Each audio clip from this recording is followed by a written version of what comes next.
미국에서 있었던 일인데 어떤 한 사람이 벼룩시장에서 이달러를 구입하고 액자를 하나 구입을 했다고 합니다. 그런데 집에 와서 액자에 있는 그림을 빼내려고 풀어보다 보니까 그림 뒤에 오래된 종이 하나가 접혀 있는 것을 발견했습니다.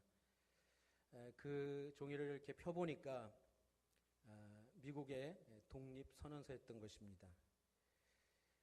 1820년에 그때 200부가 발행이 됐다고 하는데 혹시나 해서 전문가에게 감정을 해보았더니 그것이 진품이라는 것이 밝혀졌습니다. 그런데 그 가격이 어느 정도의 가치가 됐냐면 25만 불이라고 감정이 나왔다는 거예요. 2억 5천만 원입니다. 네. 이 달러를 주고 샀는데 25만 불, 2억 5천만 원 정도의 가치가 있었다는 것이죠. 사실 그 액자를 내다 판 사람이 그 소식을 들었다면 마음이 어땠을까요? 아마 그 액자의 가치를 몰라 봤겠죠. 그게 있었다면 그렇게 내다 팔지 않았을 것이고, 사실 그 가치를 모르면 그렇게 되는 것입니다. 소중한 보물이지만 그 가치를 몰라 우리가 소홀히 하는 것 중에 가장 대표적인 것이 아마 가정이 아닐까 생각을 해봅니다.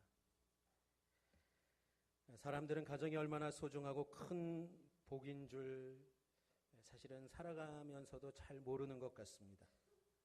그래서 고통당하고 이혼을 생각하기도 하고 행복에 대하여 포기한 가정들이 적지 않습니다.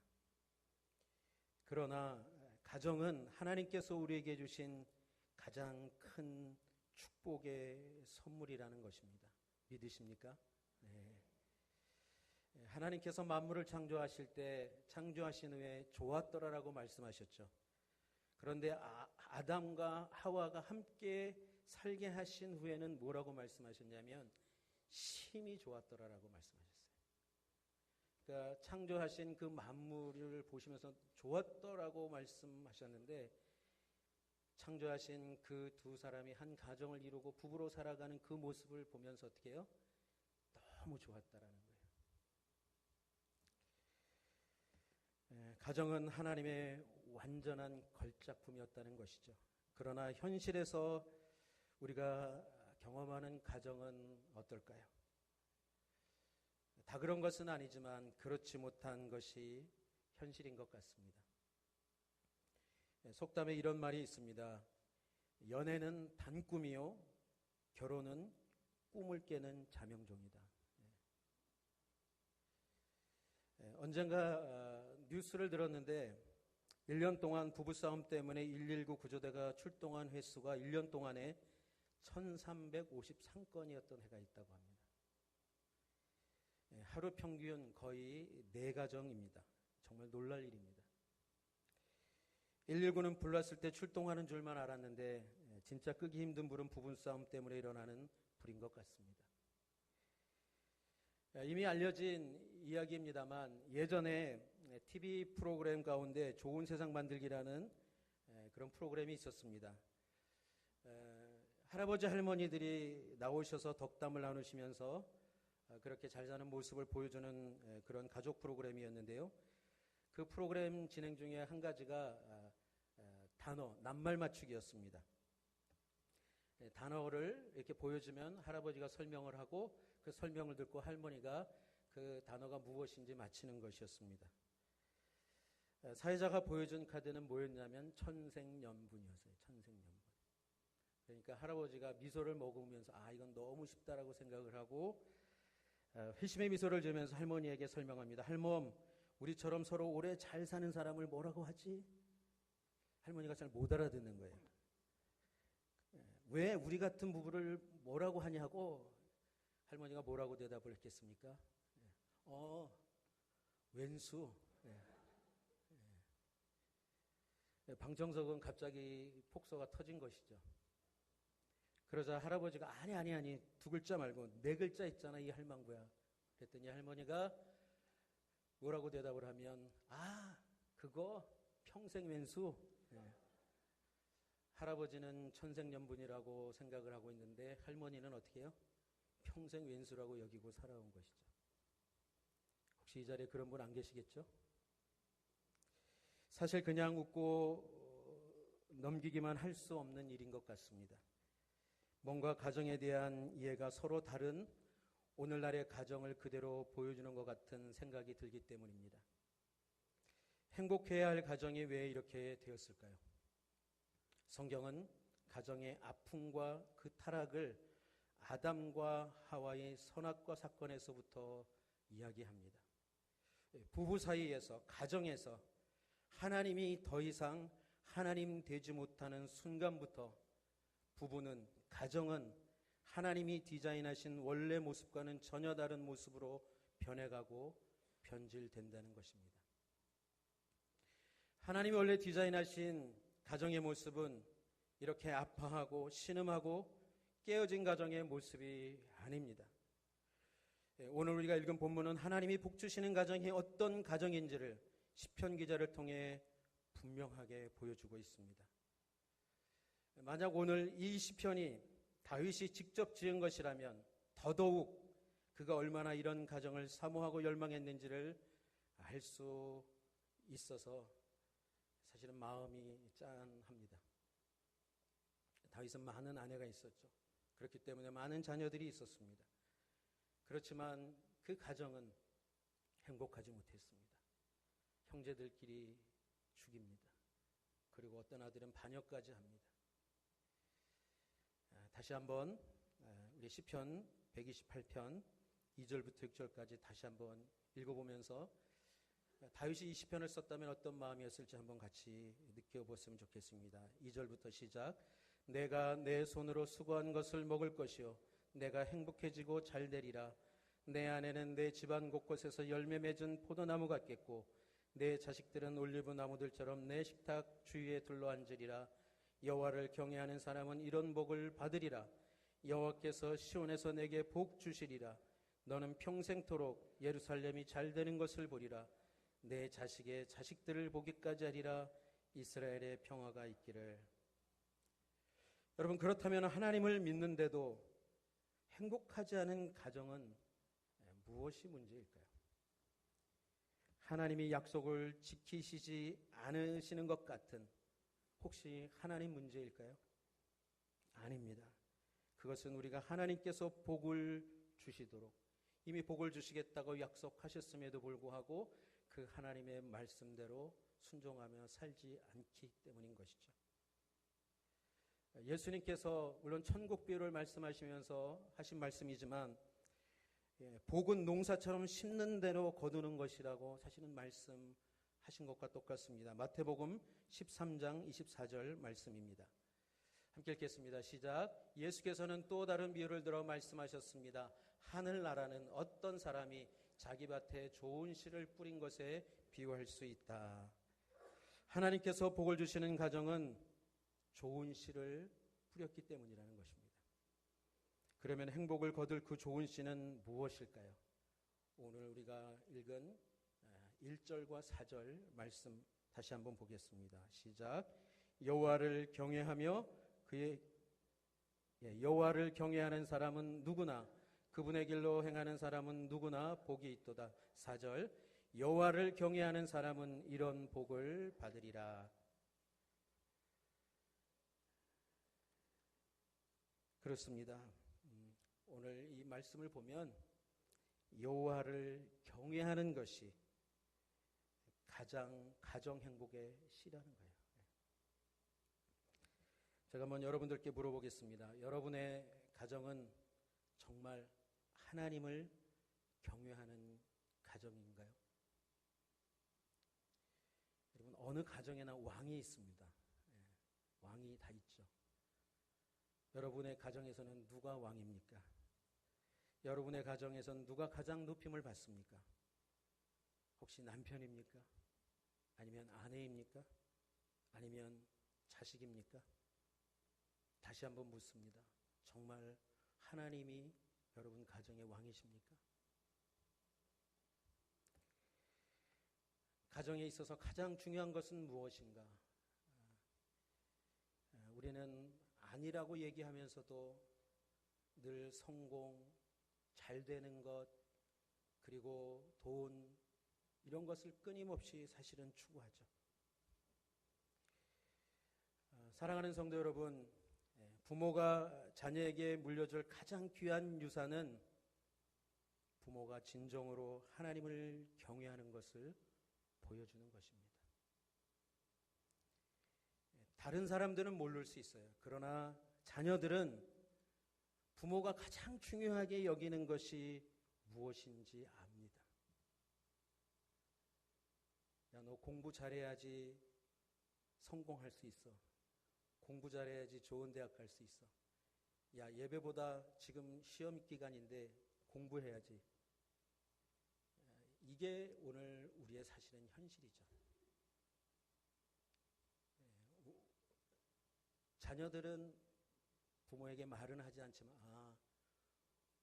부모님에게 있어서 하나님은 첫 번째가 아니구나. 하나님을 경외하는 것이 가장 중요한 것이 아니구나. 이 생각을 하긴 하지만 말은 하지 않습니다. 부모가 정말 하나님을 경외한다면 자녀들은 안다는 것이죠. 사무엘상 2장에 보면 엘리 제사장 가정 이야기가 나옵니다. 엘리 제사장을 옆에서 보좌하고 돕는 역할을 했던 두 아들이 있었죠. 홈리와 비느하스. 그런데 성경은 그 두 아들을 뭐라고 표현하냐면 악한 자라고 표현합니다. 악한 자. 사무엘상 2장 12절 13절 한번 같이 보겠습니다. 함께 읽겠습니다. 시작. 엘리의 아들들은 악한 사람들이었습니다. 그들은 여호와를 의식하지 않았습니다. 그 당시 제사장들이 백성들에게 행하는 관습이 있었는데 그들은 그것을 무시했습니다. 누구든 제사를 드리고 그 고기를 삶을 때는 제사장의 종이 3살 달린 갈고리를 가져와서 정말 무서운 말씀이죠. 그들은 여호와를 의식하지 않았다. 그리고 제사를 드릴 때 제물을 먼저 자기가 먼저 먹는 거예요. 하나님께 드릴 제물. 그런데 이 사람들이 누구였냐? 이 악한 사람들이 누구였느냐? 제사장이라는 거예요. 제사장. 하는 짓도 너무 이상했고요. 영어 성경에는 이렇게 표현합니다. 벨리알의 자식들이다. 이 홈리와 비느하스, 엘리 제사장의 두 아들에 대해서 벨리알의 아들이라고 표현하고 있습니다. 이 얘기는 뭘까요? 하나님을 떠난 것뿐만 아니라 하나님이 아닌 우상을 섬기는 그러한 악한 사람들이라고 말씀하고 있는 것입니다. 제물을 하나님께 드릴 제물을 가로채고 성전에서 수종드는 여인들을 범하는 죄를 범하고, 그런데 그러한 아들들을 불러서 엘리 제사장이 야단을 칩니다. 분명히 잘못한 게 있으니까 야단을 치긴 치는데 뭐라고 얘기하는지 한번 보겠습니다. 사무엘상 2장 23절입니다. 함께 읽겠습니다. 시작. 그래서 엘리가 아들들에게 말했습니다. 너희가 어떻게 이런 짓을 할 수 있느냐? 내가 사람들에게서 너희가 저지른 못된 행동들에 대해 다 들었다. 아들들이 분명히 잘못했기 때문에 책망을 하죠. 그런데 왜 책망했느냐 하는 것입니다. 그 이유는 사람들의 소문이 안 좋다는 거예요.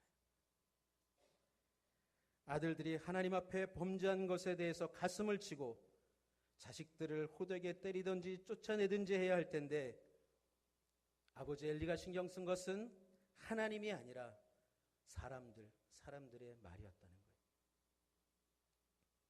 그래서 엘리 제사장에 대한 하나님의 마음을 성경은 이렇게 기록하고 있습니다. 사무엘상 2장 29절입니다. 함께 읽겠습니다. 그런데 너희는 어째서 내 처소에서 내게 바치라고 명령한 내 제물과 예물을 업신여기느냐? 내가 어떻게 나보다 내 아들들을 사랑해 내 백성 이스라엘이 바친 모든 제물 가운데 가장 좋은 것으로 스스로 살찌게 할 수 있느냐? 그리고 그리고 이어서 하나님은 이렇게 말씀하십니다. 30절 읽겠습니다. 시작. 그러므로 이스라엘의 하나님 나 여호와가 말한다. 내가 내 집과 내 조상의 집이 영원히 내 앞에서 나를 섬길 것이라고 말했지만 이제는 더 이상 그렇지 않을 것이다. 나를 존중하는 사람들을 내가 존중할 것이고 나를 멸시하는 사람들을 나도 멸시할 것이다. 그래서 엘리 제사장의 가문이 망한 것입니다. 이 말씀을 묵상하면서 너무 회개가 됩니다. 우리가 예수님을 믿고 교회를 다니는 것 같아도 실제로 신경 쓰는 것은 하나님이 아니라 사람들이라는 것이죠. 하나님의 말씀이 아니라 사람들의 말일 수 있다는 것입니다. 정말 두려워할 것은 사람을 의식하는 것이 아닙니다. 사람들의 눈, 사람들의 평가에 마음을 빼앗기면 결국 하나님의 그 복을 받을 수는 없는 것이죠. 여러분, 자식이 그냥 세상적으로 볼 때 좀 처지는 것 같고 자식 얘기를 할 때 사람들에게 자랑할 말이 없는 것 같아도 부모가 하나님과의 관계를 가장 소중히 생각하고 자녀를 믿음으로 양육하며 하나님을 떠나지 않게 하면 분명히 하나님의 복을 받게 되는 줄 믿습니다. 하나님께서 아브라함에게 이렇게 말씀하셨죠. 내 사랑하는 독자 이삭을 내게 번제로 드리라. 여러분, 번제는 뭐죠? 태우는 거예요. 그 얘기는 뭐예요? 아들을, 사람인 아들을 죽여서 각을 뜨고 불에서 태워서 제물로 드리라는 거예요. 여러분, 늘 이 말씀을 할 때마다 우리는 별로 이렇게 갈등이 없습니다. 왜냐하면 내 자식이 아니니까. 그리고 그건 굉장히 몇천 년 전에 있었던 일이니까. 그리고 오늘날에는 하나님이 그런 몰상식한 그런 요구를 하시지 않을 것이라고 생각을 하니까.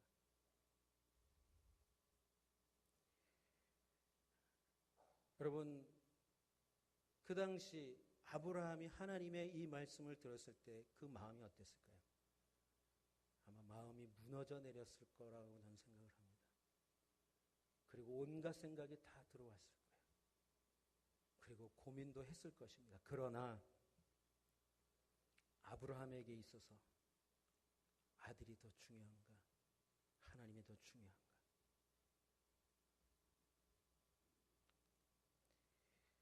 아브라함은 하나님을 택합니다.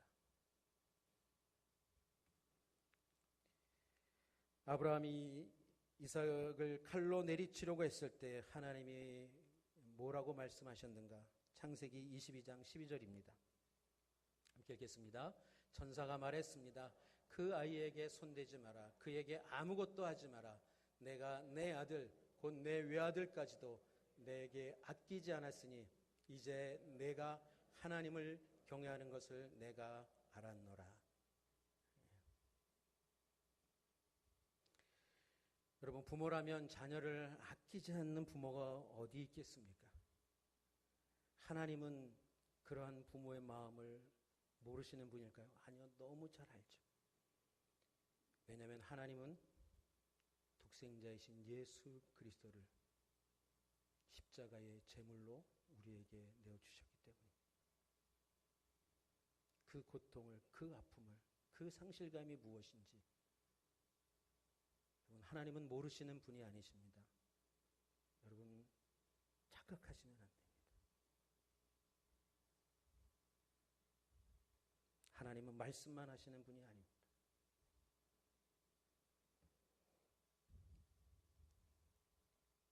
여러분, 하나님보다 자녀를 더 귀하게 여기면 결국 자녀도 잃고 하나님도 잃는 것입니다. 하나님을 경외하는 가정에 하나님의 복이 임하는 줄 믿습니다. 자, 그렇다면 하나님을 경외한다는 그 말은 어떤 의미일까요?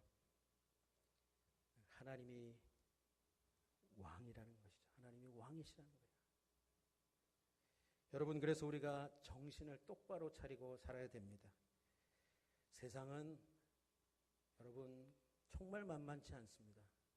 그래서 고린도 전서 2장 12절에 이렇게 말씀합니다. 함께 읽겠습니다. 우리는 세상의 영을 받지 않고 하나님께로부터 온 영을 받았습니다. 이것은 하나님께서 우리에게 주신 은혜의 선물들을 깨달아 알게 하시려는 것입니다.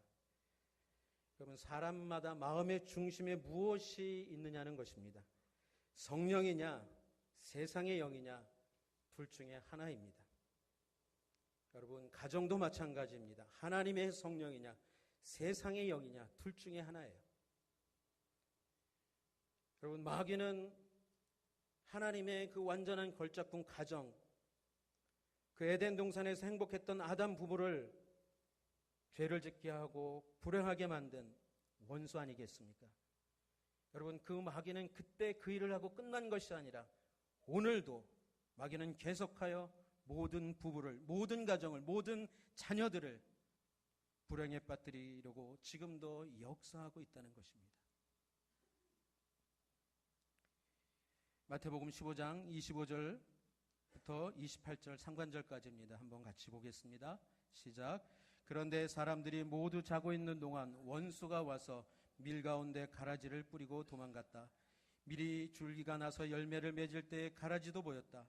종들이 주인에게 와서 말했다. 주인님께서는 밭에 좋은 씨를 뿌리지 않으셨습니까? 그런데 도대체 저 가라지가 어디에서 생겨났습니까? 그러자 주인이 대답했다. 원수가 한 짓이다. 원수가 한 짓이다. 여러분, 이 마귀가 가정에 장난치지 못하게 하려면 어떻게 해야 할까요? 하나님을 경외하는 것, 하나님을 우리 가정의 왕으로 모시는 길밖에는 없습니다. 사랑하는 성도 여러분, 한번 잠시 생각해 보시기 바랍니다. 지금 나의 가정은 어떠한가? 지금 내 남편과 내 아내는 어떠한가? 그리고 내 자녀는 어떠한가? 잠시 우리가 가는 그 어떤 길이라도 잠시 멈추어 서서 돌아봐야 하는 것입니다. 우리 자신을, 우리 가정을 하나님의 눈으로 보지 못하면 세상의 영의 사단에게 끌려다니는 것입니다. 하나님이 왕이 되지 못하시면 개인도 가정도 결국 마귀의 놀이터가 되고 마는 것입니다. 그래서 우리는 끊임없이 물어봐야 됩니다. 주님, 우리 가정의 왕은 누구인가요? 그런데 주님이 왕이 아니시라면 다시 물어봐야 됩니다. 주님, 어떻게 하면 우리 가정이 하나님이 다스리시는 행복한 가정이 될 수 있겠습니까?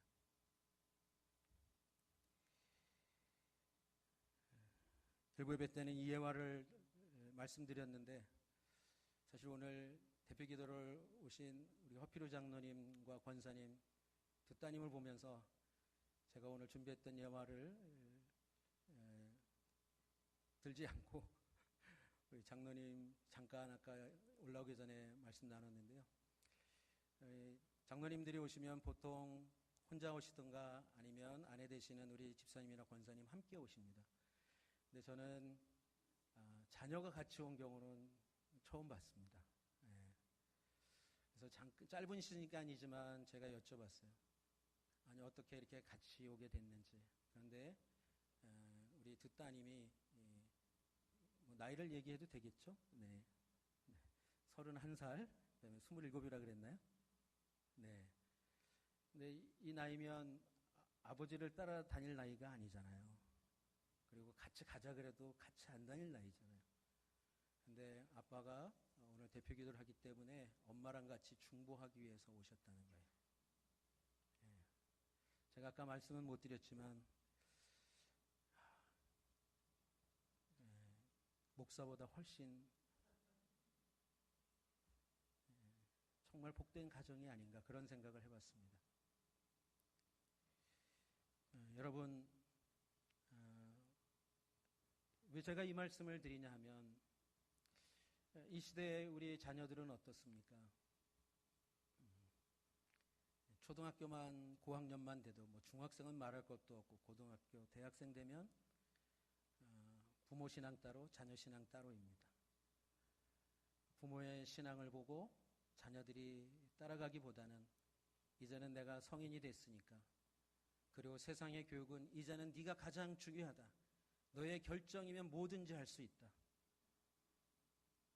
그렇게 세상은 교육을 시키죠. 네가 네 인생의 주인공이야, 네가 네 인생의 주인이야, 이렇게 교육을 합니다.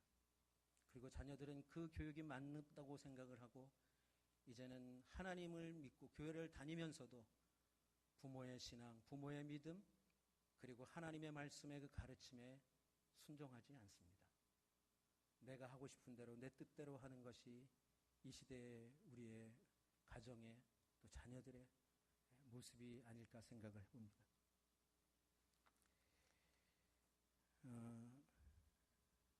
여러분, 마귀는 끊임없이 가정을 공격합니다. 부부싸움이 오래 지속되고 형제들이 오랫동안 불화하고 시어머니와 며느리가 서로 상처를 주고받고 교회는 나오지만 부부간에 믿음의 아무 간격도 기쁨도 없다면 그냥 이렇게 사는 거지, 뭐 좋은 게 좋은 거지. 여러분, 그것은 신앙이 아닙니다. 그것은 세상 사람들이 하는 얘기입니다. 우리 가정에 정말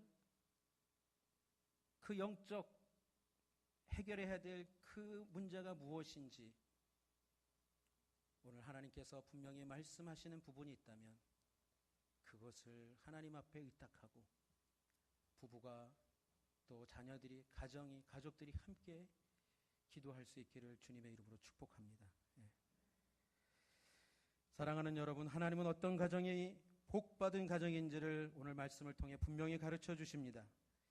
이제 우리 가정에서 하나님이 왕이 되시는 것은 누가 선택해야 하는 것입니까? 내가 선택해야 되는 거예요.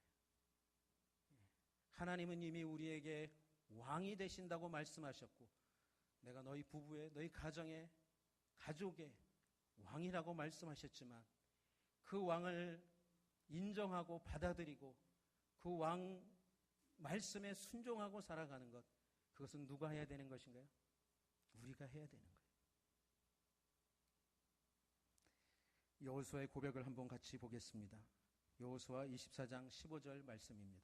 함께 읽겠습니다. 그러나 만약 너희 마음에 여호와를 섬기는 일이 내키지 않으면 그때는 너희 스스로 누구를 섬길 것인지 너희 조상들이 강 건너에서 섬겼던 신들이든 지금 너희가 살고 있는 이 땅의 아무리 사람의 신들이든 오늘 선택하라. 나와 내 집은 여호와를 섬길 것이다. 할렐루야. 예. 나와 내 집안은 여호와를 섬길 것이다. 여호와가 우리 가문의 가정의 주인이시다. 왕이시다. 사랑하는 성도 여러분, 하나님이 여러분의 가정의 왕이심을 그렇게 분명히 선택하셨습니까? 그렇다면 가정에서 예배가, 기도가 회복되기를 축복합니다. 여러분, 예배하면, 기도하면 영적인 세력이 바뀌는 것이죠. 가정 예배를 드릴 형편이 되지 않는다면 기도부터 시작하십시오.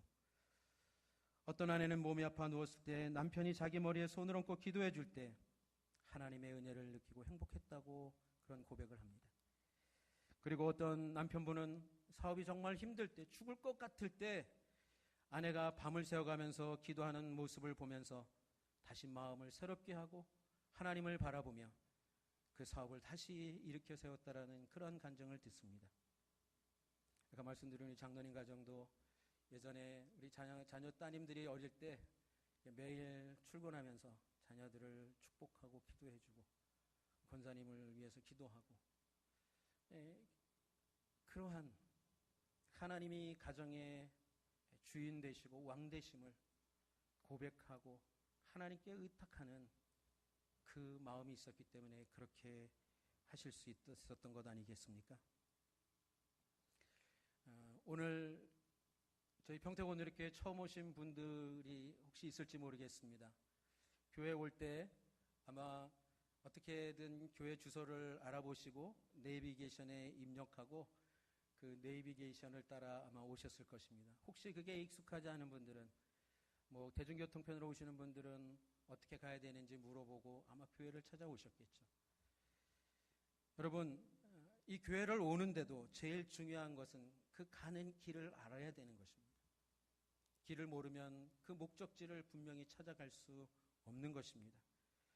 행복한 가정을 이루어 살려고 할 때에도 가장 중요한 것은 행복한 가정을 이루는 그 길을 알고 그 길을 따라가야 된다는 것입니다. 오늘 시편 128편은 그 부분에 있어서 분명히 우리에게 말씀해 주고 있습니다. 하나님을 경외하라. 하나님을 가정의 왕으로 모시고 인정하라. 그 하나님의 말씀에 순종하고 살아가라. 여러분, 그럴 때 주어지는 그 가정의 놀라운 축복이 무엇인지를 하나님은 분명히 우리에게 부어주시고 보게 하실 것입니다. 여러분, 하나님은 우리를 책망하시기도 하시지만 그 책망의 분명한 목적은 우리가 가던 길이 잘못된 길이라면 돌이켜서 하나님의 길로, 여호와의 길로 가라고 우리를 다시 은혜를 주시는 것 아니겠습니까? 여러분, 우리 가정은 그래 안 돼. 말씀 들어보니까 안 되는 가정이야. 이 얘기가 아니에요. 다시 하나님께서 은혜를 주시길 원하시는구나. 다시 돌이키기를 원하시는구나. 아직도 하나님을 우리 가정의 왕으로 모시지 않고 살아왔다면 다시 하나님께서 오늘 이 말씀을 하시는구나.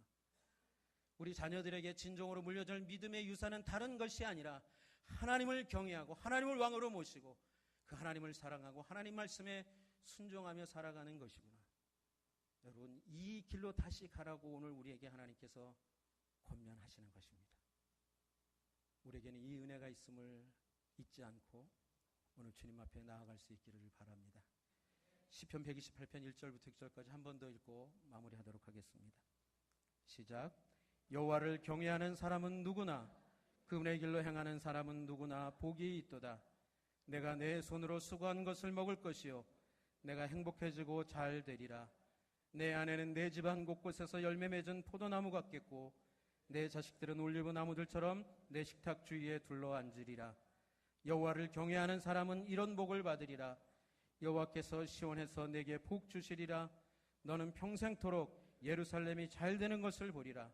내 자식의 자식들을 보기까지 하리라. 이스라엘의 평화가 있기를. 아멘. 우리 이 찬양 같이 한번 하나님 앞에 드리며 우리의 마음을 하나님 앞에 열고 주님 오시옵소서. 내 마음의 중심에, 우리의 가정의 중심에 왕으로 오시옵소서. 같이 찬양하겠습니다. 왕이신 나의 하나님, 왕이신 나의 하나님,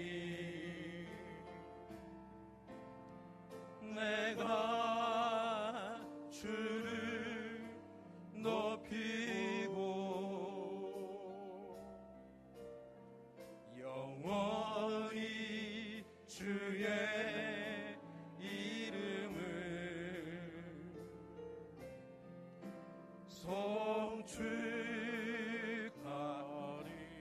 우리 손을 들고 한 번 더 찬양합시다. 왕이신 나의 하나님, 왕이신 나의 하나님, 내가 주를 높이고 영원히 주의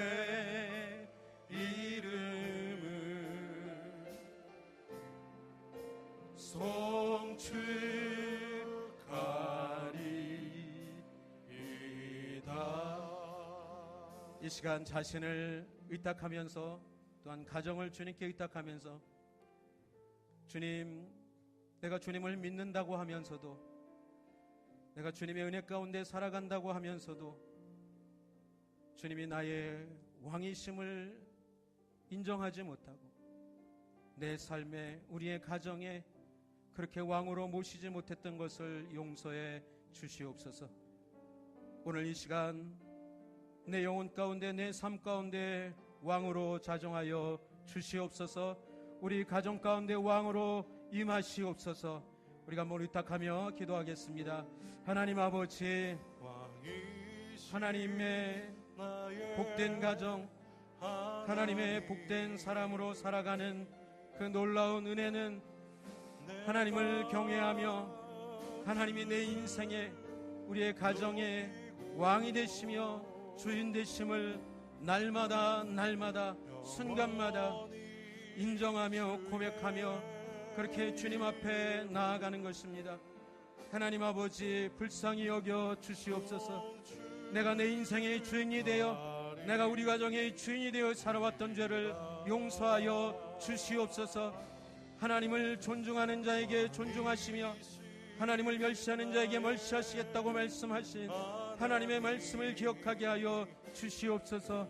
하나님 아버지, 우리가 자녀들을 정말 복되게 하기를 원하면서도 정작 자녀들에게 가장 중요한 것이 무엇인지를 하나님 가르치지 못하고 보여주지 못했다면 하나님, 우리가 다시 한번 돌이켜 이제부터 주님이 나의 인생에 우리 가정에 왕 되시며 주인 되심을 그렇게 살아내는 인생과 가정이 될 수 있도록 은혜를 베풀어 주시옵소서.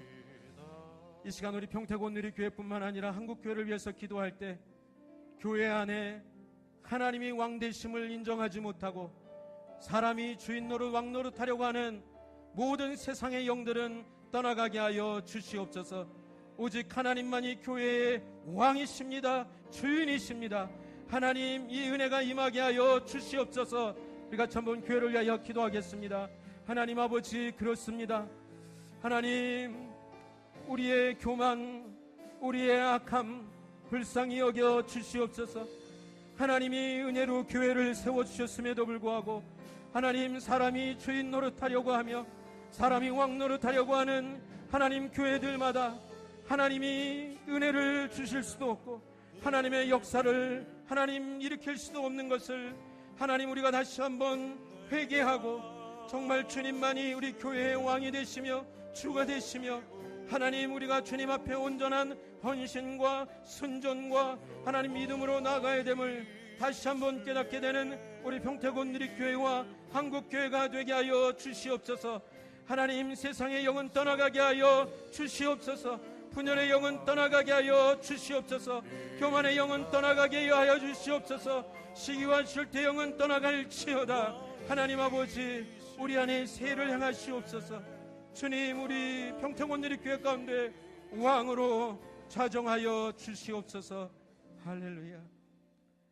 하나님 아버지, 하나님이 왕으로 계시지 않는 그 어떤 사람도, 그 어떤 가정도, 그 어떤 교회도 하나님의 그 복이 아니라 하나님의 멸시와 징계밖에 없음을 잊지 않게 하여 주시옵소서. 우리 한 사람 한 사람이 정말 주님께서 이미 우리에게 약속하신 복을 누리며 가정이 복되고 영광스러운 가정이 되며 교회가 하나님의 그 영광을 드러내는 교회가 될 수 있는 길은 내가 사람이 주인 노릇 왕 노릇하는 것이 아니라 하나님만이 왕이 되시며 주가 되심을 고백하는 그곳에 하나님이 임하시며 하나님 나라가 임함을 믿습니다. 하나님, 이 싸움에서 지지 않게 하여 주시옵소서. 이 싸움에서 속지 않게 하여 주시옵소서. 이 마음을 오늘 고백하며 주님 앞에 나간 모든 한 사람 한 사람 그리고 모든 가정들마다 주님 왕으로 임하시옵소서. 모신 그곳에 하나님의 신령한 그 은혜를, 그 복을 충만하게 부어 주시옵소서. 할렐루야. 감사드리며 예수님의 이름으로 기도드립니다. 아멘. 우리 다 함께 일어나